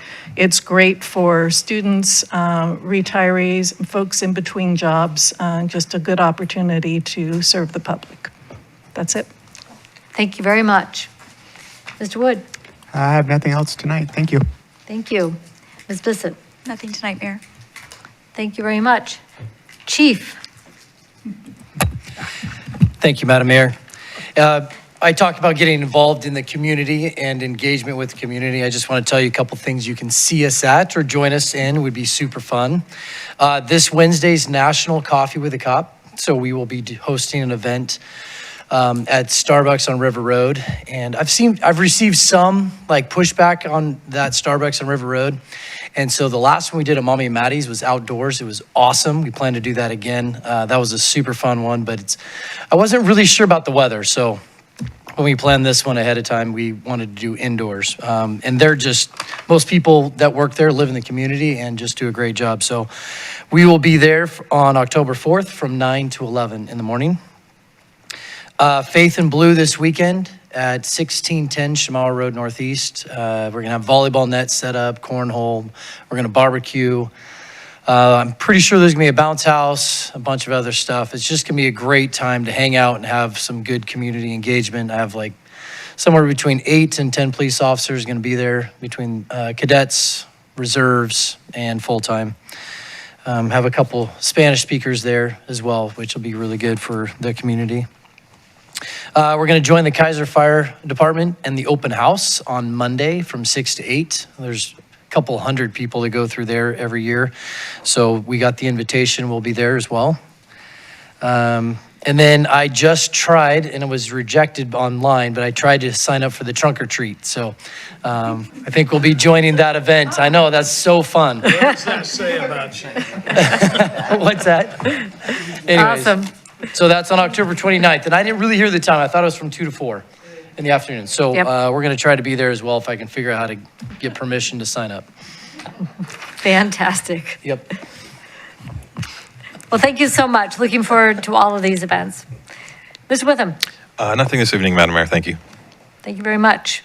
Mr. Johnson. Madam Mayor, I meant to mention before Matt Lawyer left, I really don't think there's actually 11 people who enjoy my training. But, what? Find it informative, but enjoy it, no, I don't think so. And I told him that night. I'd point that out.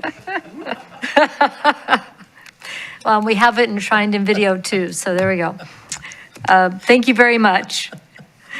Council reports. Councilor Cross? Thank you, Madam Mayor. I feel like the last 2 weeks have been just going and going. On the 20th, I attended the YMCA Board Executive Committee meeting. The next day, I went to the Liberty House luncheon at the Salem Convention Center. That's a great website for anyone that needs some education there. And then that same evening, Keizer Chamber After Hours, it was hosted by Latino Business Alliance.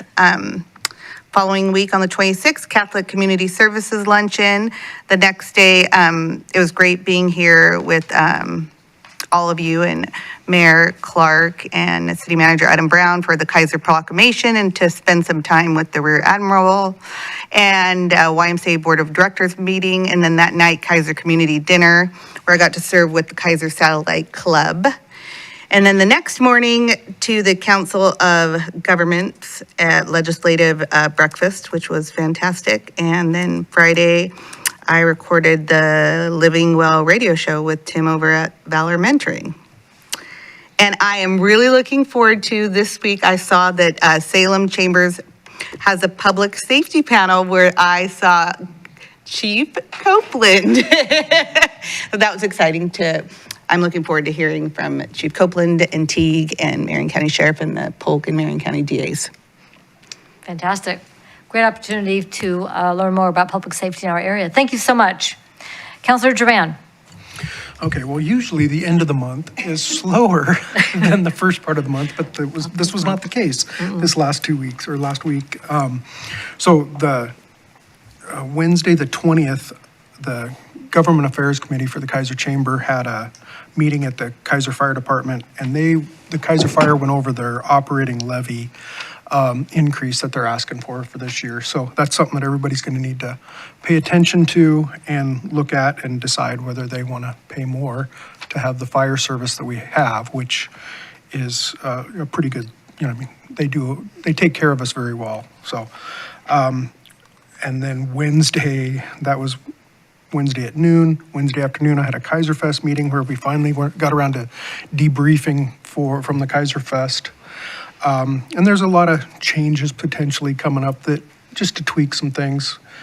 This year, it was hot. It was, there was a lot of other events going on that weekend. So we'll be looking at that for next year. So there could be changes. I know there's a potential for the parade to be in May this next year. So that will help with the heat and the functions. So, well, as things progress on that, I'll let everybody know. And then Wednesday, we had the Planning Commission meeting with the wonderful training from the attorney. And I'd been through that a few times, so better every time, exactly. Yeah, and it was kind of a unique meeting with what Shane had brought up and us going over all of the options that the Planning Commission could take on new roles, and they decided not to, which I felt was a good decision because it was going to add more work to the staff rather than take work away. So I really felt that they made the right decision.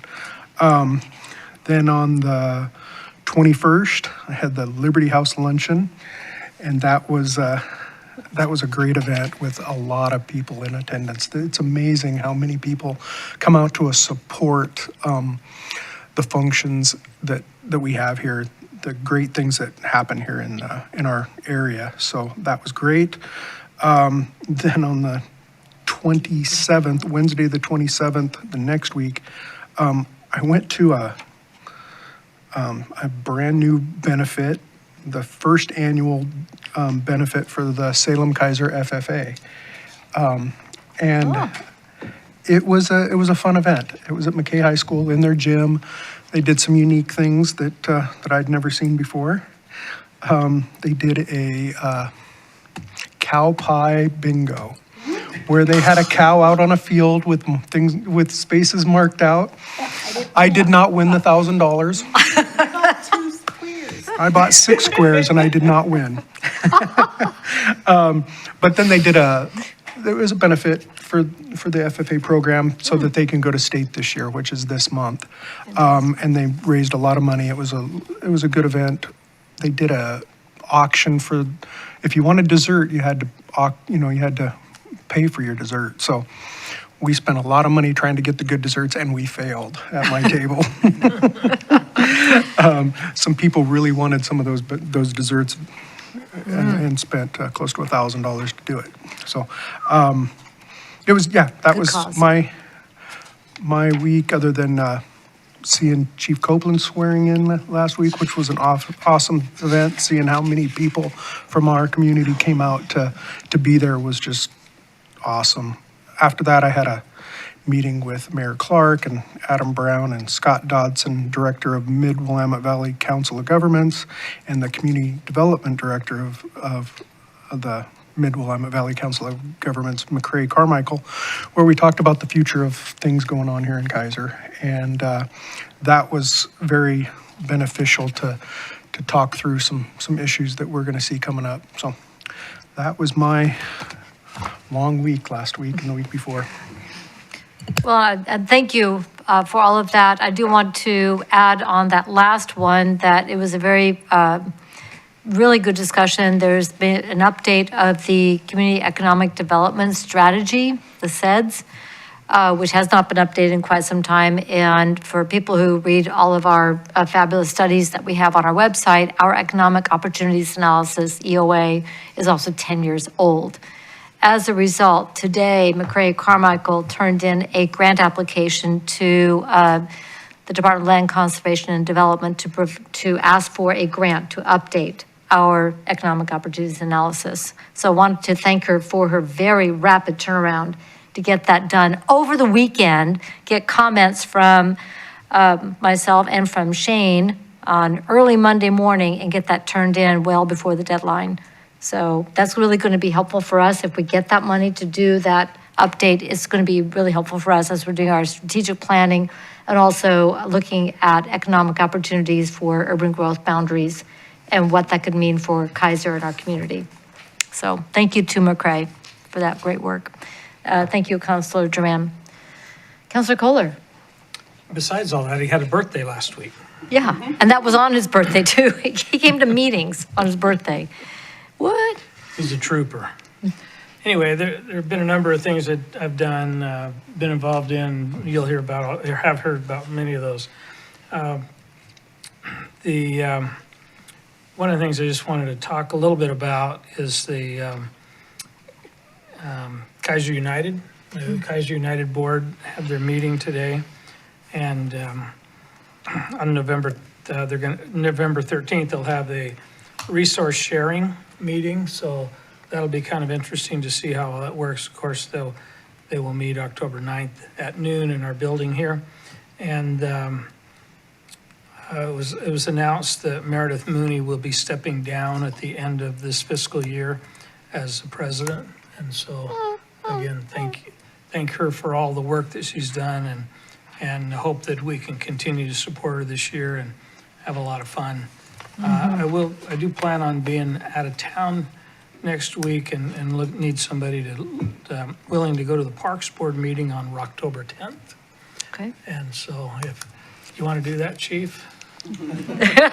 I'll think about it. Thank you. Okay, so we need Parks, October 10th. Okay, everybody check your calendars and get back to Councilor Kohler and Ms. Bissett if you can cover. Right, and I'll also be missing the LOC convention in Eugene for the same reason, so. Okay, I believe it's a happy anniversary if I remember correctly. Yeah, it is, so, number 44. You win. Is that possible? Yeah. You're 4 years ahead of us. Yeah. Well, congratulations. All right, thank you very much. Councilor Husband? Thank you, Madam Mayor. Congratulations, Councilor Kohler. Go ahead. One more? One other thing, we had this little Keizer community dinner thing Wednesday night, And I just wanted to commend the Keizer Rotary Satellite Club for putting on a great dinner. It was excellent pulled pork. They did an amazing job, and just thank you, Keizer Rotary Satellite Club. You're here. Thank you. Councilor Husband. Thank you, Madam Mayor. As promised, a quick update on the last transportation safety bike ped meeting that occurred a couple Thursdays ago. Two main topics that got brought up consistently, which were obstruction, especially from people walking and rolling through pathways, and then also planning. So we had some internal discussion on this, and Mr. Witham and I still need to talk about it, but we're going to come to an accord and introduce a little bit of careful planning knowledge to the Traffic Safety Bike Ped Committee, so that way they understand some of that work that goes on in those city departments, and also where it is that they can that they can best work with the city and not necessarily be at loggerheads against them.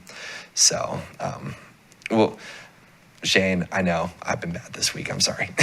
We'll talk about it, but that's ultimately going to help. I think it'll help assuage some citizen concerns, and it'll help just generally toward good governance. I think understanding who's doing what, why, and where we can all improve.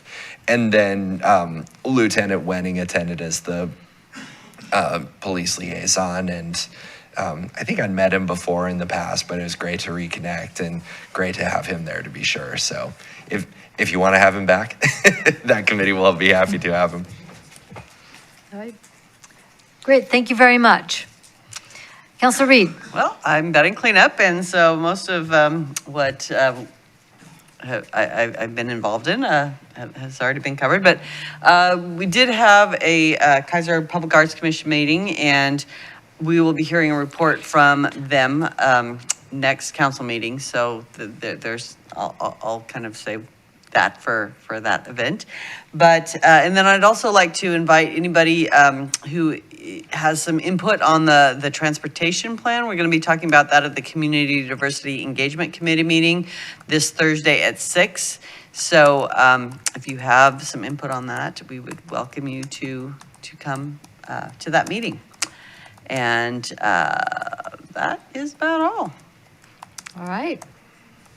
Thank you very much. You, Councilor Woodard.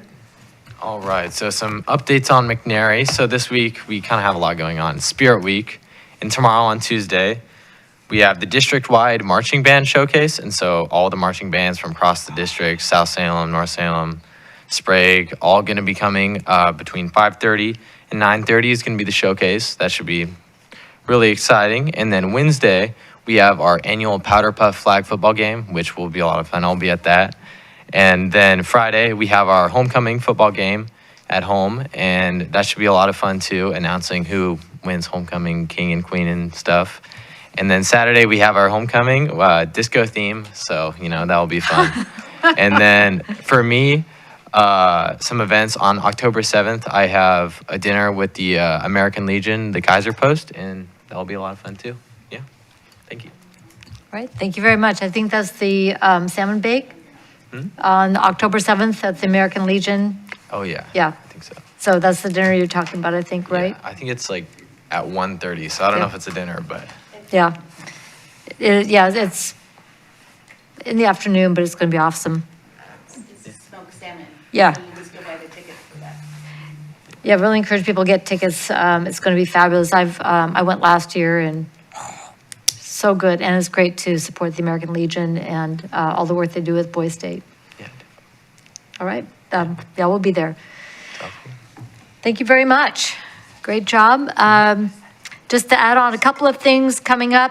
The Mid-Willamette Valley Homeless Alliance Board We'll be meeting, actually, the executive committee meets this week, and then we'll have the board meeting in a couple of weeks after that. Again, want to thank our panelists who came and did the work session on housing and homelessness, the executive directors from the Homeless Alliance, Mid-Willamette Valley Community Action Agency, Union Gospel Mission, and Soaring Heights, and also our code enforcement officer, Ben Crosby, and Sergeant Olafson did a great job talking about how we respond and take care of people in our community who experience homelessness. So thank you to all of our presenters. Very, very informative.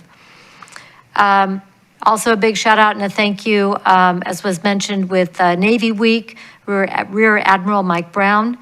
We were presented with a flag that was flown on the USS Portland on 9/11, and that will be proudly displayed here at Keizer City Hall once we get an appropriate display case for that. The other events that folks have mentioned, I attended some of those as well.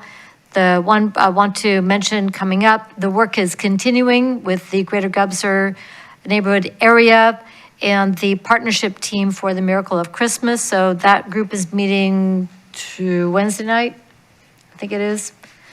So continuing the planning for that, and the pieces are coming together. Really excited for so many great community members coming together to help the Miracle of Christmas continue for this year. On the 11th, so next Wednesday, SEDCOR, the Strategic Economic Development Corporation, will have their educational luncheon here, right here at the Keizer Civic Center. Congresswoman Salinas will be our speaker. So encourage people to get tickets to come for that lunch. The next morning on October 12th will be the Marion County Reentry Initiative Breakfast. The Reentry Initiative was begun by some very forward-thinking people, such as the late Senator Jackie Winters, community leaders like Dick Withnell, former Supreme Court Justice Paul DeMunis, and so many others that recognized that we needed to stop the gerbil wheel of people leaving incarceration and then returning to incarceration, but that people leave incarceration once they have completed their term and succeed in our community. The Reentry Initiative has been doing exactly that with a growing number of partners across our region, and encourage people to come learn about that at the breakfast on October 12th. Right after that, many of us will be leaving for the League of Oregon Cities Conference in Eugene, and we're looking forward to some great workshops there that will be occurring and meeting with our colleagues from across the state. On the 16th, the Mid-Willamette Area Commission on Transportation the steering committee will continue the work on our 2-year work plan, and we will be bringing that to the commission in November and be sharing that with Traffic Safety Bike Ped after that. So look forward to that. And going a little bit further out, mark your calendar for the semi-annual book sale from Keizer Community Library that will be right here in our Civic Center on October 20th and 21st. You need some good winter reads for those rainy nights. This is the place to get them and get a great deal and support our community library. So that is all I've got for this evening. Agenda input, we will meet on Wednesday, October 4th at 6 p.m. in an executive session. On Monday, October 16th, that's right, we're skipping, we will meet at 6:15 in executive session and then at 7 p.m. in regular session. And then on October 23rd, we will meet in a work session regarding right-of-way and franchising to have that conversation. Is there anything else for the good of the order? Okay, seeing none, the time is 8:56. We are adjourned.